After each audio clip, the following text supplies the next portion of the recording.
رحیم د جاني خیل ډېر غیرتي او ډېر پیاوړی کو دلته په دې پرلط کې په سټیج ناس ډېر درانه مشران ډاکټر ګل عالم وزیر صاحب،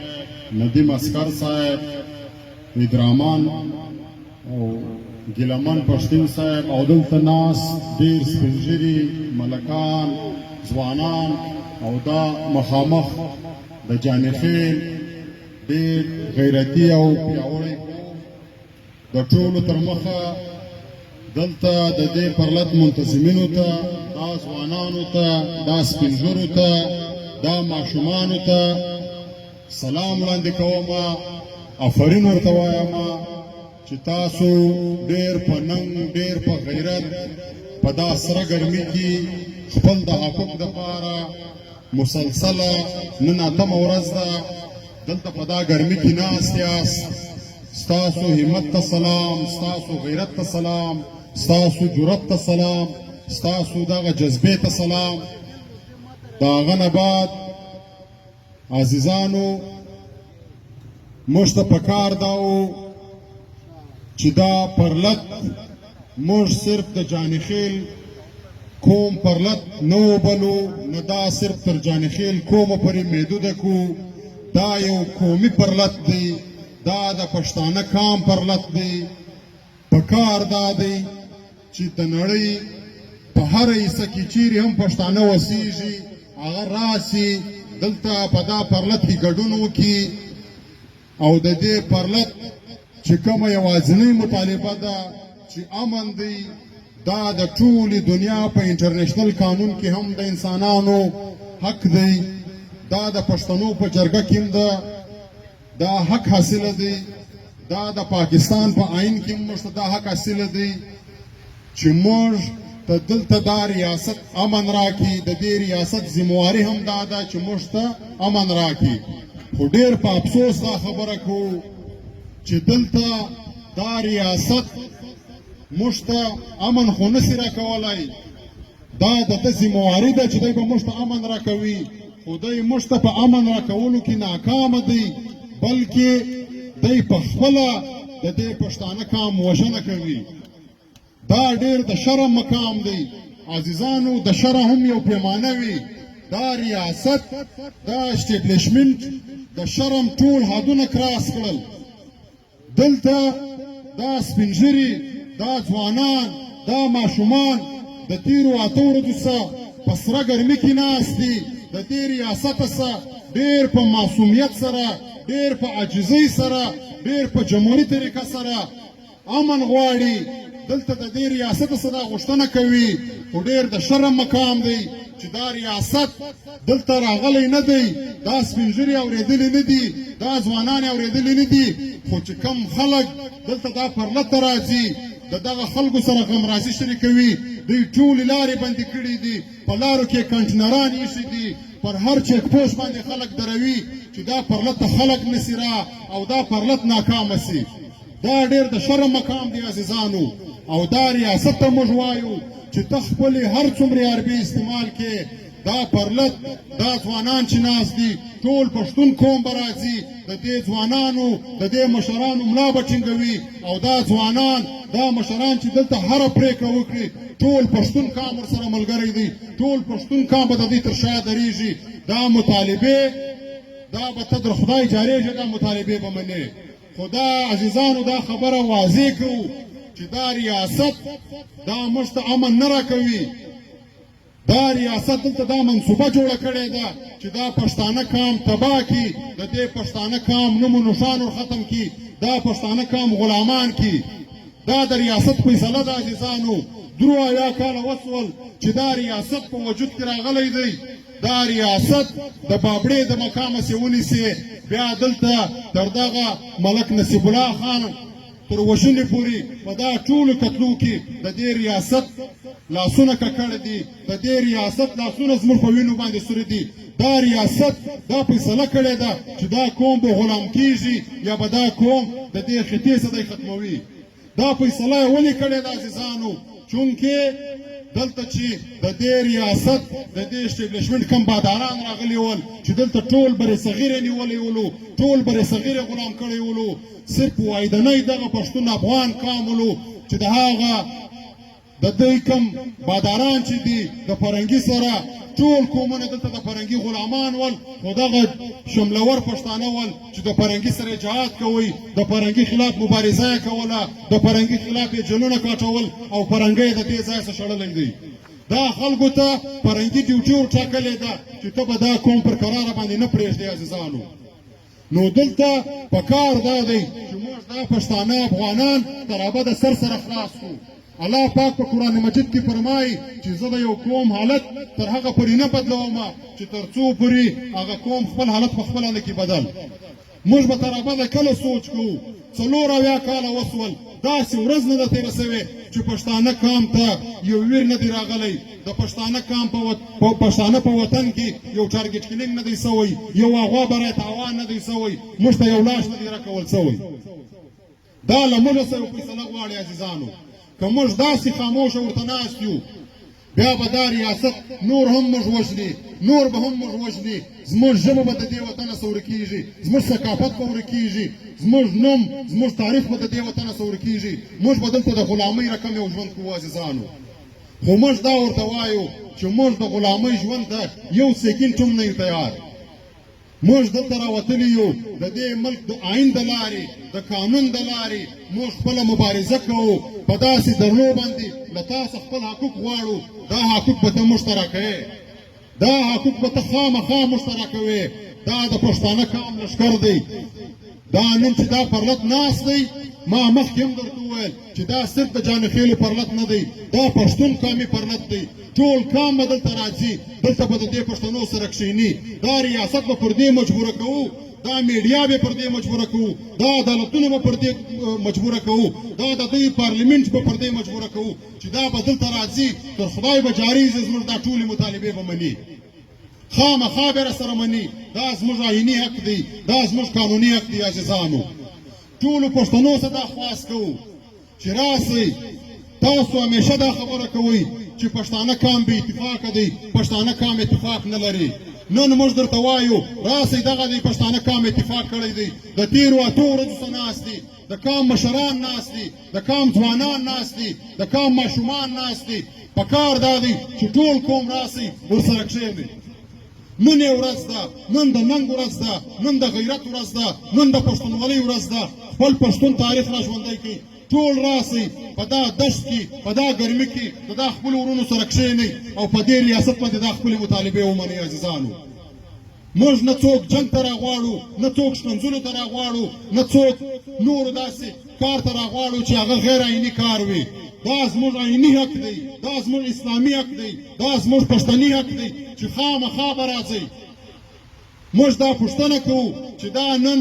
موږ ته د ملک نصیب الله خان لاش دلته پروت دی یا دلته 2 میاشتې مخکې دا 4 ځوانان چې دلته ډېر په بېرحمۍ سره قتل کړي ول دغه کومه ګناه کړې وله کوم بدکار یې کړی ولو د چا کور ته راوښتي ول د چا څه اغلا کړې وله څوک یې قتل کړي ول خو عزیزانو دلته دا ریاست یو وار بیا دلته یو گیم کول غواړي بیا کاروبار کول غواړي دلته د دې پښتنو پر وطن باندې کاروبار کول غواړي زموږ د پښتنو پر سرو باندې کاروبار کول غواړي دا په دې باندې به سر خلاصوو دې ته به یو موټی کېږو که سره یو نه څلو عزیزانو زموږ نوم و نښان به ورکېږي خپل ټولو ورونو ته دا خواست کوو چې دلته به راځئ په دا پرلت کې به کښېنئ دا ریاست به پر دې باندې مجبوره کوئ او بله خبره عزیزانو دا کوو خپل د ټولو سیاسي مشرانو څخه دا خواست کوو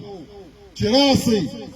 نن دغه ورځ ده موږ چې هر ځای قوم ته ودرېږو موږ قوم ته دا وایو چې موږ ستاسو نمایندګان یو ستاسو د ښه سباوون دپاره موږ راوتلي یو ستاسو د ښه سباوون دپاره سیاست کوو خو د قام باندې نن د غم ورځ راغلی ده نن پر دا قام باندې د ویر ورځ راغلی ده نن دا قام راوتلی دی همت یې کړی دی راسئ چې دا همت ته یوه جچکه نوره ورکړو د عمرې دپاره به دغه مسله حل کړو خو که نن دلته څوک نه راځي دلته د دې پښتنو سره نه کښېني هغه سړی بیا د پښتونولۍ د دعوې د 1 منټ دپاره هم حق نه لري چې بیا هغه ځان ته پښتون ووایي یا د پښتونولۍ دعوه وکړي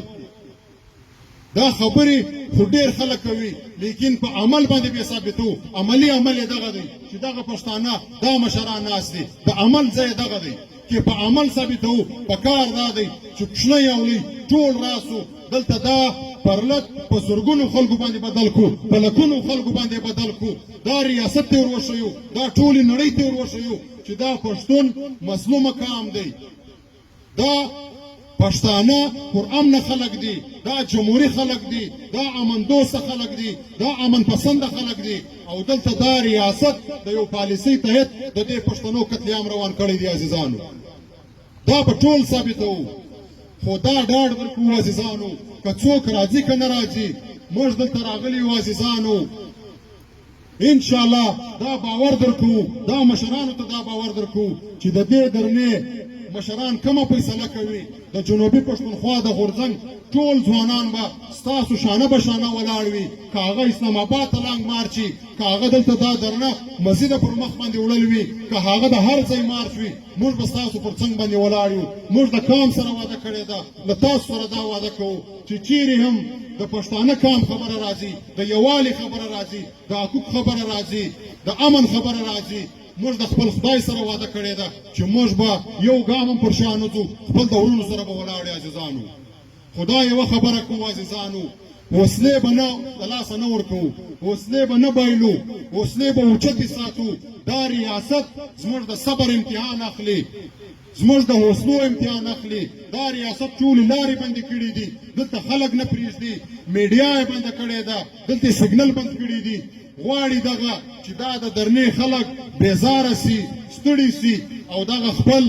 میت واخلي خدا به د دوی خوب وي عزیزانو که دلته یوه میاشته پرلط وي په کار دی چې یوه میاشته کښېنو حوصلې به نه ورکوو پر امن هم به اوسو د امن د لارې څخه به خپلې غوښتنې کوو د آئین د لارې څخه به خپلې غوښتنې کوو دلته به دا ریاست هر رقم پروپیګنډه کوي خو په دا خپل حوصله باندې په خپل برداشت باندې د عدم تشدد د لارې څخه د دې ریاست د هرې پروپیګنډې جواب وایو مقابله به کوو دا ریاست به پر دې مجبوره کوو چې دی به راځي دلته د دې درنې ټولې مطالبې به مني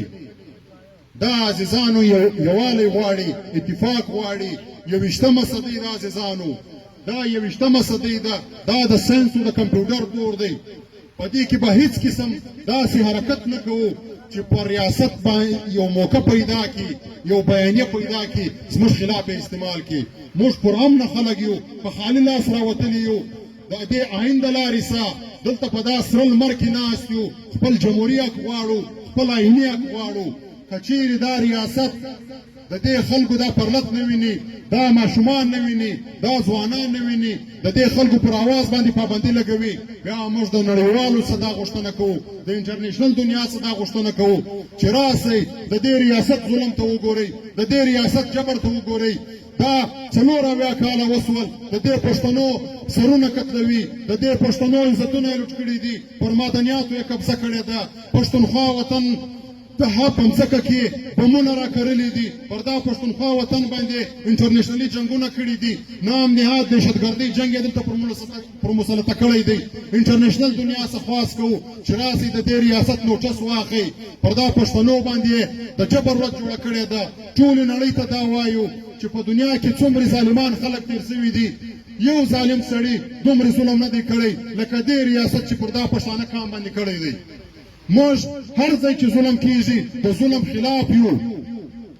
دلته که په فلسطین کې ظلم کیږي موږ د هغه ظلم هم خلاف یو که په کشمیر کې ظلم کیږي د هغه ظلم هم خلاف یو که په شام او په عراق د دنیا په هر ځای کې چې ظلم کیږي د هغه خلاف یو لیکن بیا هغه خلکو ته وایو چې په فلسطین کې یو بم پټاو سوی نه دوی ټول سړکونه بند کړي ټوله میډیا په دې باندې ډکه سي چې په کشمیر کې یو شیلنګ سوی نه دلته ټوله میډیا هغه ته کوریج ورکوي ټول روډونه بند سي لیکن د خدای پار دی مسلمانان خلک یاست راسئ پر دا پښتنو باندې رحم وکئ دې ریاست خپل د ملک بهترینه جازونه پر دا پښتنو باندې وچلول خپل د ملک بهترینه ټانګونه راوستل پر دا پښتنو باندې وچلول اویا زره پښتانه یې قتل کړي دي په لکاو خلک یې بې کوره کړل زموږ مارکیټونه یې تباه کړي دي زموږ کورونه یې تباه کړي دي زموږ ماشومان یې وژلي دي زموږ عزتونه یې لوټ کړي دي راسئ که ایمان در پکې ستا دې ریاست په مخ ور وګرځوئ دې ته هم ووایه چې ته ظالم یې ته جابر یې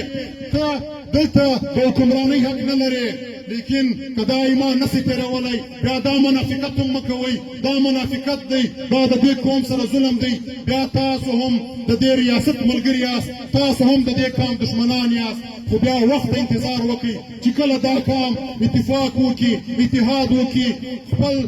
د ظلمو مسافر سره شروع کړي بیا به تاسو هم د قانون د اټکړۍ به ستاسو په غاړه کې تاسو به هم د دې قام جواب وایاست تاسو هم د دې قام په غم په ټول ظلم کې بیا ملوث یاست موږ د تاسو خواست کوو موږ ستاسو بچي یو موږ ته څه ضرورت دی چې دلته ودرېږو پر دا سټېج باندې موږ کچران خلک یو موږ به دلته یو خدمت کولی چاته به مې اوبه ورکولی دا تنبه به مې درولی خو د افسوس خبره ده مجبوره یو وایي پښتانه وایي مجبوره ته مه وایه چې غوښتلې موږ غوښتلي نه یو موږ مجبوره یو پر موږ باندې توره ورځ ده موږ خوشحالي نه ده لیدلې دا پښتانه خوشحالي نه ده لیدلې دا وخت یې راواخه درې درنې د دې پښتنو ناستې دي هر ځای موږ امن غواړو موږ د امن طلبګاره یو خو څوک موږ ته امن نه راکوي داسې ظلم تاسو لیدلی دی زموږ مشران راوژني زموږ ځوانان راوژني موږ ته لاسونه پراته دي موږ غم کوو موږ ژړا کوو دا ریاست موږ ته وایاست چې موږ تاسو وژنو تاسو به ژاړئ هم نه موږ به تاسو قتل کوو تاسو به بغارې هم نه وئ